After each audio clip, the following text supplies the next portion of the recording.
Hello beautiful soul! Welcome back to my channel. This is May Chang Ami from Japan, Kabayan Taurus.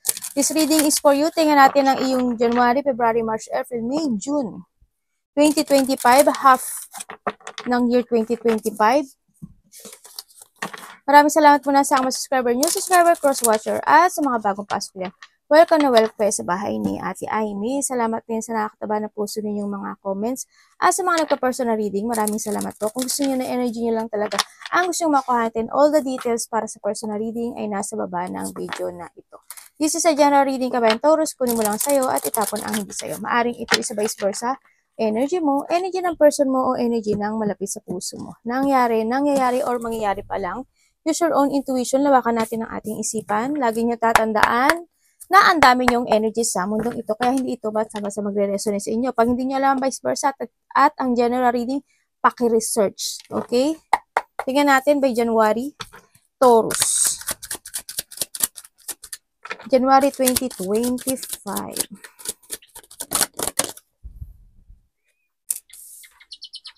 Okay, we have the 5 of Cups. Ay, baliktad. January 2025 kay Taurus. We have the Coach. And, ay anak, gumeng. Sorry. Napalo ko siya.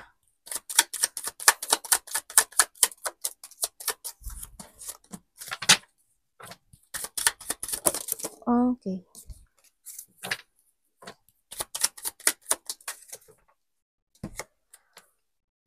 Okay. By the January, no, Taurus, ang nakikita ko sa'yo dito is parang ikaw ang magbibigay ng advice o may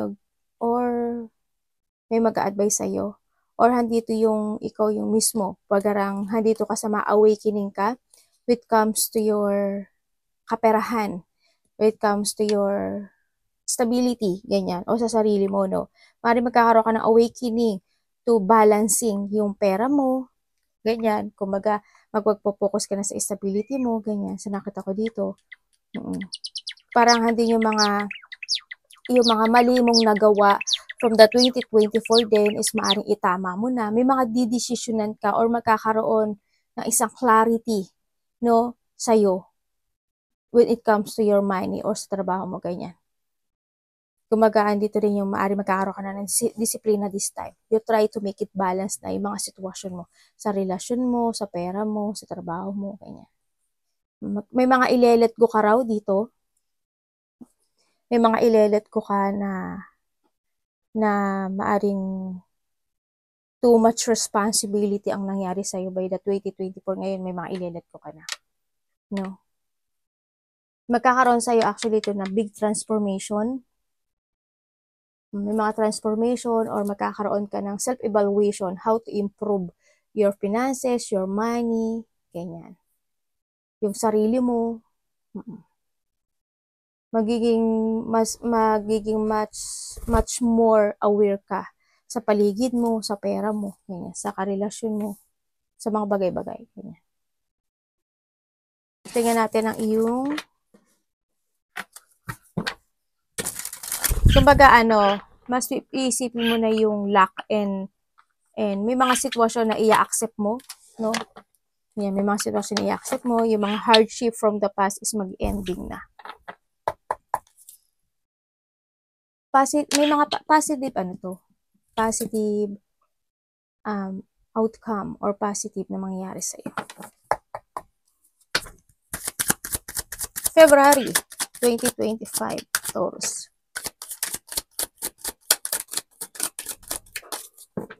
February 2025, Taurus. Thank you. Oh, the Queen of Cups. Okay. Paka-explain. Ay, hindi pala. February. Oh, diba? It's more on focusing ka na this time, sa sarili mo. May taong galit sa'yo, Taurus. Or may tao kang galit.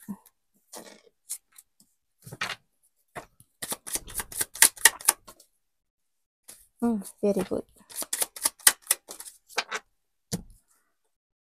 By the February, ang nakikita ko sa'yo, you are more focusing to yourself. Siguro mas babawi ka, no? May mga pagbabawi. siguro damihan mo na yung tulog mo. May mga satisfaction happening. Magkakaroon ka din dito ng makakaramdam ka ng katamaran o kaya mas magtutulog-tulog ka, ganyan. And also, dito is, you're starting to create again yourself, no? Sa nakita ko dito, or you need, kasi you are focusing to take care of yourself, yung health mo, yung sarili mo, yung money mo. There's a new horizon. Magkakaroon ka ng mga paghahatol o mas maiintindihan mo na this time na you need to focus more to yourself, to your stability, and to the future. Ganyan. It's more on satisfaction. Nakita ko dito. Andito na rin yung magkakaroon ka ng magpo-focus ka to take it action sa isang bagay to make it real yung bagay na yon. May pupukusan ka raw na isang mahalagang sitwasyon sa buhay mo. Doon ka magpo-focus and then gagawin mo na makamit yun. Halimbawa, mag-ipon ka ng pera o kaya you want to achieve something. Ganyan. Magkakaroon ka ng solid beginning ng setting ng goal mo this time. Nandun na yung mga layunin mo. Kumbaga, ito na yung layunin ko this time. I need to value this. I need to value money. I need to value myself. Ganyan. Ibabalyo ko na yung mga bagay. Ito na yung umpisahan ko. Yan. Magkakaroon ka ng mga skill development, mga planning, ganyan. Magiging good actually yung mo by the February. Yung situation mo. It's more on good. It's more on creativity kasi siya. Tingnan natin ang iyong March. March 2025 kay Taurus. Siguro may kakaroon ng dito. Parang yung iba sa inyo, you will enjoy the fruit of your labor and success dito. Sa iba ha. Maari may mga achievement, mga maliliit na achievement ka na makakamit. Kasi there's a new horizon happening. O, kumbaga dito na siguro may mga magkikita-kita na magkakaibigan, kamag-anak, unity, reunion, may mga pupuntahan ka na parties, yan, getting together with it comes to a friend, may mga surprise parties, event, or may punta kang wedding, o kaya handun din yung sitwasyon na community or teamwork yun na. Andito rin yung may coming home, ganyan. Hindi ko alam kung uwi ka ng Pinas, o may manggagaling ng ibang probinsya, o manggagaling ng ibang bansa, ganyan. Vice versa. May coming home sa iba. May mga success na mangyayari. O diba, san? Diba? Mga success by the March. By the March is the 5 of coin. Bakit?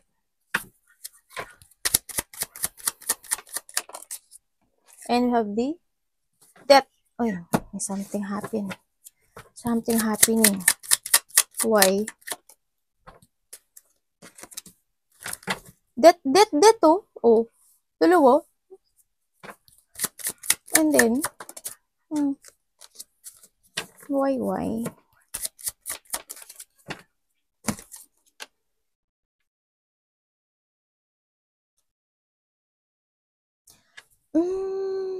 Okay. By the March is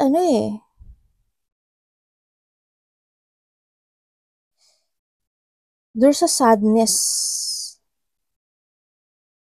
Ako nakikita sa'yo. May mga plano ka, may mga paplanuhin ka, or may mga aayusin ka dito, no? Pero bakit nakikita ko parang ang lukot mo? Pero ang sabi dito, may magtatapos sa'yo. May magtatapos. Hindi ko alam kung anong pagtatapos. Siguro sa iba is maaring may taong aalis, ganyan, mag-iiba ng lugar, no? May mga makakaramdam ka dito na na you feel alone, ganyan. By the sana wala namang mamatay, di ba? Kasi may RIP, rest in peace. Sana wala, syempre sino ba na gusto, no? Sana lang, relationship, ganyan. Sana ganun lang.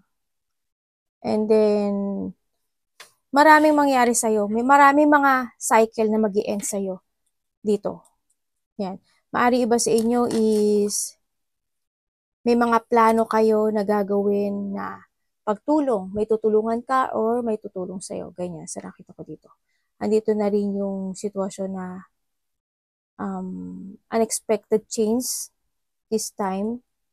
Maaring there's a hardship when it comes to your money by the March, ganyan. Baka mamroblema ka ngayon sa pera, ganyan. And then, may kailangan kang tulungan, pero hindi mo kayang matulungan.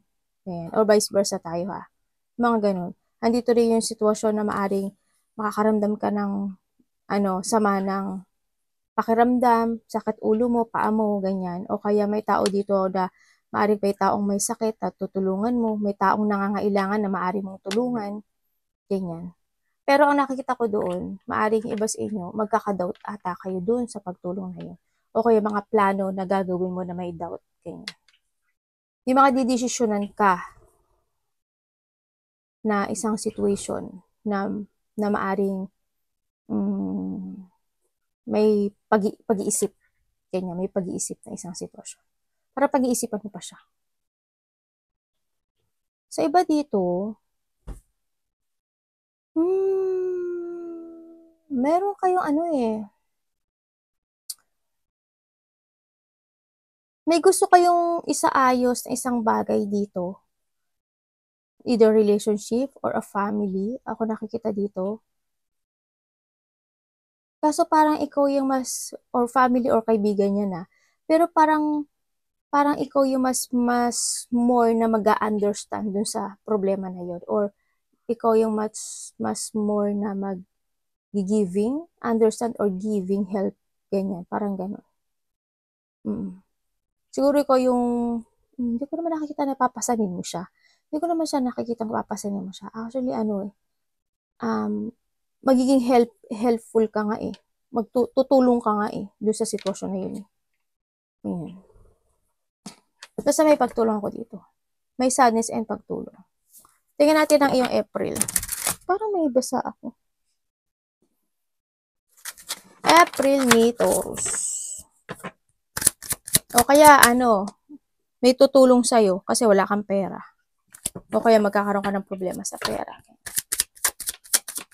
April 2025, Taurus.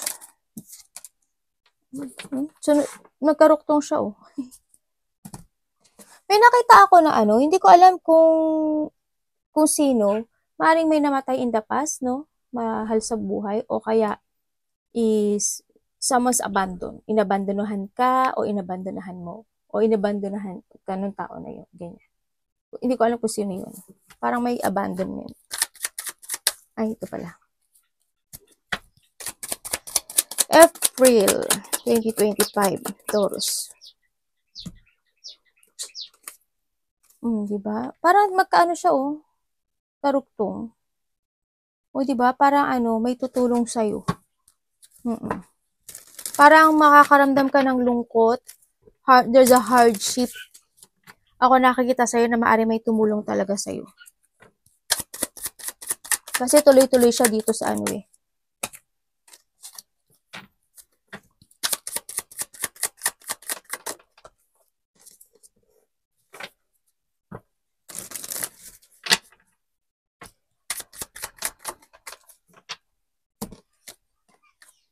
Babae, lalaki oh.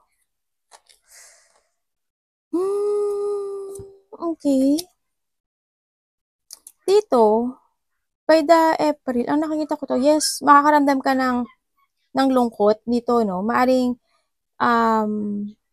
ikaw, or vice versa, may pagtulong, ako nakikita. May mabait na tao na maaring tulungan ka niya, no? Sa nakikita ko dito. To move on sa sadness o sa pain na nararamdaman mo, ganyan. Or vice versa, ganun. Ang nakita ko dito. Yung iba sa inyo, siguro ikaw or there's a mother figure, ako nakikita dito, or a father, na maaring there's a charity, hindi ko alam kung yung tao na yun is matulungin siya talaga, or ikaw to, no, na doon yung mga pagtulong, may siyang tumulong. Maaring may charity siya, ganyan. There's a kind person ako nakikita dito.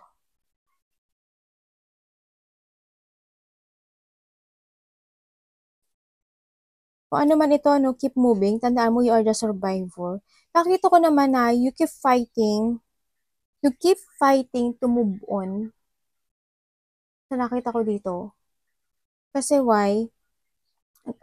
Dito sa sitwasyon na maaring may mga nangyaring sad memories, maaring simula pa lang dito. Siguro February pa lang, may mga sad memories ako nakita sa'yo. Or baka last year pa lang meron ng sad memories, mga nangyaring sad memories in the past. And this time daw is may tao na maaring makatulong sa'yo to move on, no? Sa nakita ko dito. Kasi magkakaroon ka ng decision making dito na magpo-focus ka na to your stability or sa trabaho mo this time. Kumbaga, doon na yung clarity and decision making mo to move on.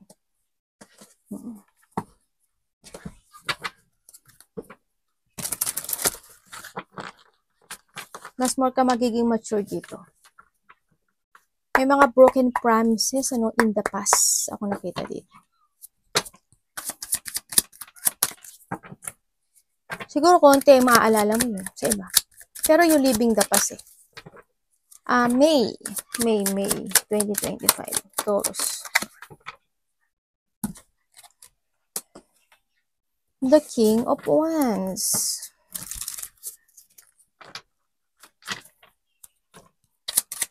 May 2025, Taurus.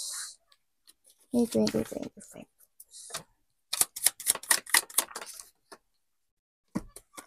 The Justice. Okay. Ay, maluga. Sorry. Dumula sa kamay ko.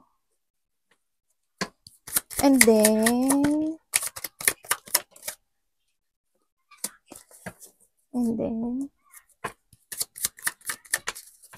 mahilig talaga ako sa 3 card. The 8 of Wands. Okay. Sa nakita ko dito, by the May, no? Yes, the May is nakita ko dito, you are moving forward na, no? Sa nakita ko dito, andito na yung magkakaroon ka ng clarity o there's an action ako na nakikita sa'yo na mas more ka mag-focus this time to yourself. Oo. Andito na rin na may mga communication o may mga collaboration o may mga makikipag-usap sa'yo by, ano ba to? May. Nakaka-addict si ate. May mga makikipag-usap sa'yo or maaring harap pa sa justice or there's a justice happening o law, no? Ako nakikita dito and then you will receive some text or message or a communication from someone sa makapamilya mo, sa kapatid mo, sa gusto mo ipaglaban, ganyan. Maring iba dito is may makakausap kayo na lawyer. Sa iba ha, the lawyer, ganyan, o kaya kapatid mo, o kaya makipag-communicate sa'yo is mga kasamahan mo sa trabaho, and o kaya naman sa iba is, ano ba yung mga pwede ko? Mga manager, ganyan, manager, saka sa trabaho mo, ganyan. May iba, ganun, kuhanin mo lang yung sa'yo doon. Kuhanin mo lang yung sa'yo. Ganyan. May mga collaboration, may mga partnership, sa iba dito, there's a community eh. Sa iba dito, may mga teamwork, o may mga pagpaplano ako nakikita dito sa iba. Ganyan. May mga pag-uusapan daw kayo. Sa iba kasi may mga pag-uusapan kayo eh. Related ang justice. Law. O kaya related ang money. Yan.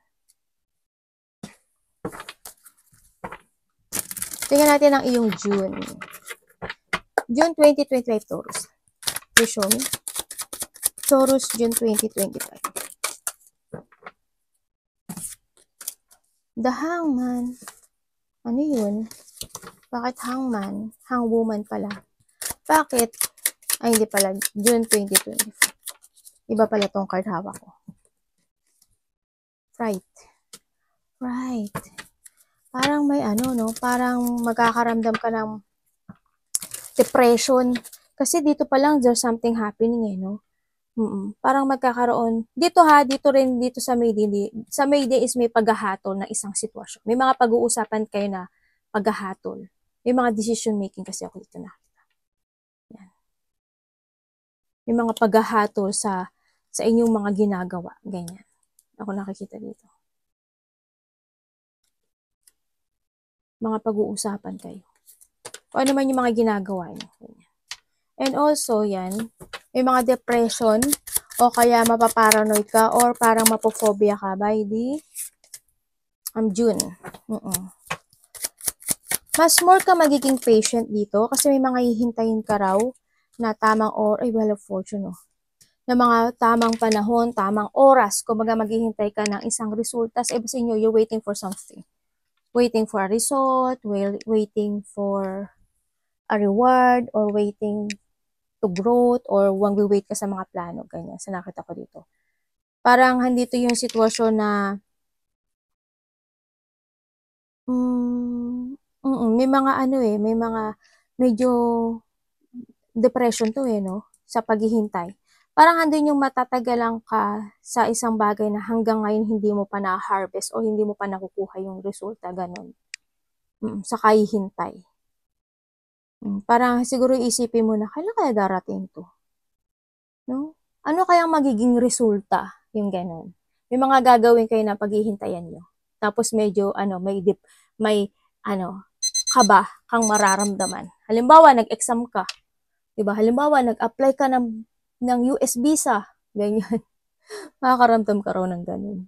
Na medyo, nakakapobya naman kasi dati bumaksak na ako. Halimbawa, o kaya dati, nag-try ako pero hindi ako natuloy. Pero ngayon, sobrang yung kaba ko. Yung mga ganun. May mga hihintayin ka actually.